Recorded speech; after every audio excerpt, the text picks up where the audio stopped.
ittiin jedhanii fi riphxe loltoota Gumuz saba Amaaraa irratti xiyyeeffataniif godaannee jedhu. Komishinarri ittisa balaa fi wabii nyaataa ka bulchiisa naannoo Amaaraa Lijaalem Zalaalem akka jedhanitti uummanni miliyoona 1.2 kanneen yeroo hiwaat bulchiinsa Amaaraa keessaa to'ataa ture godaanan olloota isaanii keessatti deebifamuu isaanii dubbatan.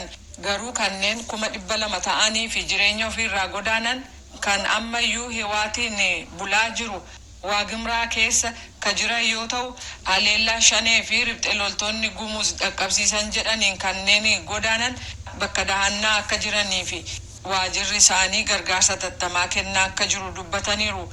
Furmaata lubbuu dheeratus barbaadaa jirraa jechuu isaanii Aseer Misgaanaw gabaastee jirti. United States karaa jaarmayaa ishee kan misooma sadarkaa addunyaa yookaan USAID investimentii haaraa dargaggoota guutummaa Itoophiyaa keessatti rakkataa jiran deeggaruuf oolu doolaara miliyoona 60 yookaan qarshii biyyattii biliyoona 3.1 labsitee jirti. Kunis waggootii dhufan 5 keessatti sochii kaffitaa jedhamuun moggaafameen dargaggoota magaalaalee biyyattii 18 keessa jiraatan hojii argatanii hawaasa keessatti sagalee isaanii dhageessisuun akka jajjabaatan gochuuf oolaa jedhameera. Kana malees dargaggoonni tajaajila bu'uuraa kan akka baankii, karoora maatii fi tajaajila fayyaa akka argatan gochuuf yoo ta'u USAID kan kana labsee Finfinnee keessa ka jiru paarkii Friendship jedhamu keessatti ta'uun ibsameera. Sirna kanarratti dargaggoonni hedduun kan argaman yoo ta'u waltajjii kanarratti abdii qabanii fi investimentii haaraa Ameerikaan labsite kana keessatti guutummaan akka hirmaatan ibsanii jiru. Humnooti Raashaa warshaa nikuleeraa mooraa warshichaa haleeluun ibidda gatti qabate booda kanneen nikuleera Yuukireen to'atan akka jedhanitti qaanqeen nikuleeraa faca'ee hin jiru. Akkasumas hojjetoonni warshicha keessa jiranis nagaan hojii isaanii itti fufanii jiru jedheera.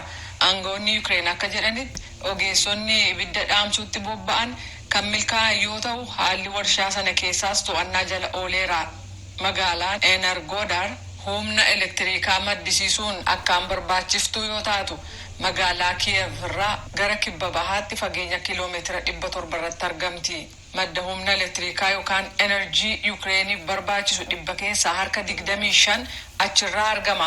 Pireezidaantii United States Joe Biden gita isaanii kan Yuukireen Volodymyr Zelensky waliin ka dubbatan yoo ta'u waa'ee abidda warshaa nikuleeraa qabate sana kan ilaaleen waan haaraa jiru mari'achuu isaanii masaraan White House hubachiisee jira.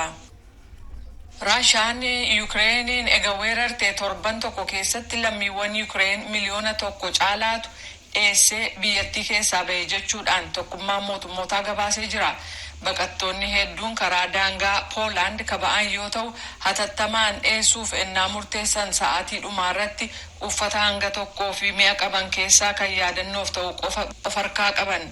Lammiiwwan Yuukireen kanneen haleellaa misaa'ilaaf mortaaraa jalaa dheessan magaalaa biyyattii gama dhiyaa Lviv bakka dahannaa guddaa taateefii jirti. Dubartootaa fi ijoolleen mana ofii ba'anii kan dheessan yoo ta'u abbootiin manaa ilmi abbaa wajjin waraanuuf achumatti hafan. Maatiin firoota isaanii Luteeniyaa keessa jiran bira dhaqqabuuf abdanna jedhan tokko akka jedhanitti We will go on. We will get through it. Kana keessa dabarree deemuuf jirra. Waan hundumtuu haala gaariin xumurame Yuukireen keenya ni injifatti abdii jedhu qabna. Sana booda deebi'uu feena. Biyya keenyatti deebi'uu feenaa jetteetti.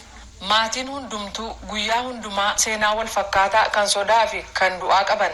Kanneen lafa buufatan hin qabne keessaa Kaaleb Poiter Riippaabilikii Koongoo irraa barnootaaf Odeessaa Yuukireen keessa ka ture yoo ta'u hiriyaasaa durbaa lammii Yuukireen taate waliin dheesse.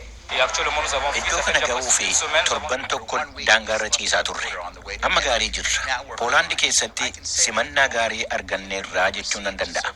Biyya Awurooppaa biroo deemuudhaa fi atoobusii eeggachaa jirra. Tarii Faransaayiin ta'uu mala. Namoonni biyya hedduu naannoo daangaa dhaquudhaan gargaarsa nyaataa, uffataa fi dahannaa akkasumas konkolaataan lafa baqattoonni dhaqqabuu fedhan geessuun isaanii ibsameera.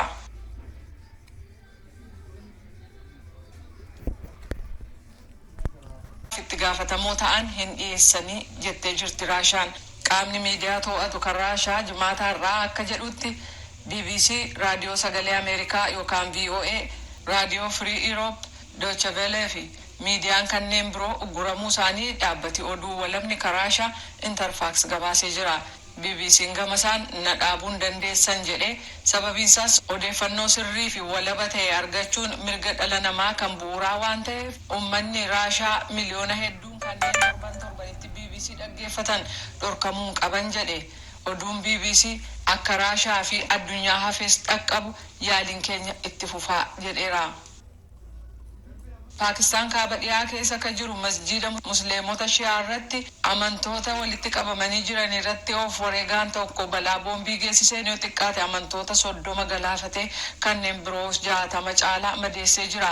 Balaan kun kadhaqqabees jimaata har'aa waaree booda sirni kadhataa gaggeeffamaa innaa jirutti yoo ta'u magaalaa namni itti heddummaatu Paashweer waaltaa keessatti ta'uun ibsamee jira.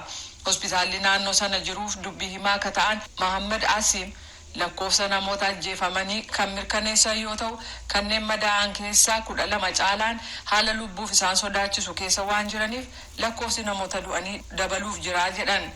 Qondaalli poolisii gameessi ka ta'an Haaroon Rashid oduu gabaastotaaf akka ibsanitti masjida lafa baazaarii beekamaa Qiisaa Kiwaanitti argamu irratti of wareegaan haleellaa banee balbala irratti poolisii eegumsarra turan lama egaa ajjeese booda darbee masjida keessatti dhukaa uffata isaa keessa tuullateen of wareegee balaa kana dhaqqabsiise. Galmi guddaan balaan kun keessatti dhaqqabe amantoota 100 hedduun guutamee ture. Namni ijaan arge jedhe Shaayaan Heedar masjida sana seenuuf innaa qophaa'aa jirutti dhoo'insi dhaqqabe darbatee daandiirra na buusee jedhe. Ija koo yeroon banu awwaaraa fi reeffa namaa iddoo hundaatti kufee arguu dubbate jechuudhaan gaazexaan afaan Ingiliffaan maxxanfamu Daawun jedhamu gabaasee jira. Muummichi ministeeraa Paakistaan Imraan Khan haleellaa kana jabeessanii kabalaaleffatan yoo ta'u kanneen miidhamaniif kunuunsi hatattamaa akka kennamu ajajuu isaanii waajirri isaanii beeksisee jira.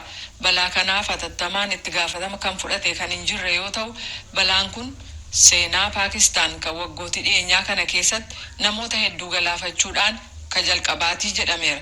Oduun ammaaf qabnu kanuma. Mootummaan federaalaa dhaabbaticha kana adda bilisummaa Oromoo yookaan shanee balleessuudhaa fi tarkaanfii fudhachaa jirraa jedha. Tsahaay Daamxoo jedhaattotaa fi godana adda addaa keessa jiraattota jiranuu fi hanga'oota mootummaa immoo asoomsiisuudhaan dhimma kana irratti gabaasa qopheessite qabdi itti aanee dhiyaata.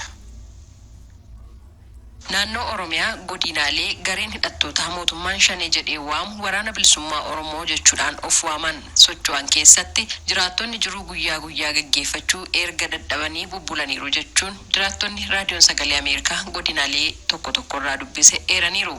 Jiraataa godina Shawaa Lixaa aanaa daannoo magaalaa Sayyoo ta'uu isaanii kan ibsan maqaan koo yoo waame nageenya koof gaarii mitii kan jiran namni kun magaalaa Finfinneetti dhiyeenyaan kan argamtu aanaan daannoo kan godina Shawaa Lixaa keessa jirtu. Jiraattonni aanichaa erga rakkoo nageenyaatiif saaxilamanii waggaa tokko ol lakkoofsaniiru jechuun ibsanii. Rakkoo guddaa keessa jira.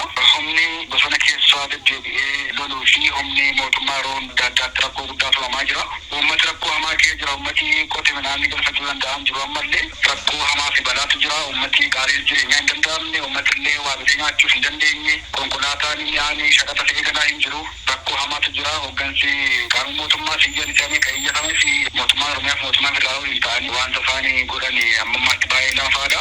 Yeroo tokko humna dhufaa humni dhufu sirna xiqqoodha. Wal faana dhufuu gaafa isaan dhufanii dhukaasii amma magaalaa dhiyootti illee deemgaddalee magaalaa dhiyootti dhagaama dhukaasi. Magaalli Sayyoo kun naannoon ishee guutummaan ishee humna kanaan kan to'atamee jiru. Magaalaa qofatu humna kanaan qabatamee hin jiru. Uummati karaa gabaabaa karaa daannoo jaajjii geedoo irraan gara Finfinnee dhufu amma karaan cufaadha waan ta'eef karaa darbuu waan jirreef uummati karaa Jimmaar naanna'eetu karaa Walqixxeer naanna'ee galaa jira gara Finfinnee dhufaa jira uummati.